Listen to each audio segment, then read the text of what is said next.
Well, I heard that you watched a certain film when you were about 8 years old, which was on the TV, and it made you want to be Oh. an actor.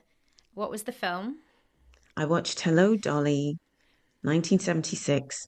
And see, there you go. So that's me talking about you watched what was on. So it was 1976. Hmm. It was a like a weekday evening, BBC One, 8 o'clock. Hello, Dolly. And probably half the country were watching it because there wasn't much else to watch.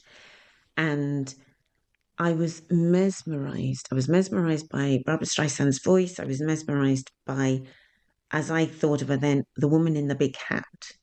And I Yes. walked towards the screen and I just thought, I want to be able to sing in the street like the woman in the big hat and for it to be absolutely fine.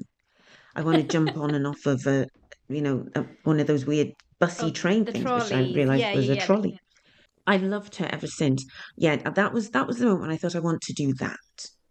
And I never lost that desire to do what she does to some degree. Yeah, that had a profound effect, and it's still even now. I've got a copy of it on video, and I've got a copy of it on DVD, and sometimes I catch it on some channel somewhere, and it's the kind of film that will stop me. I'll just have to stop and watch.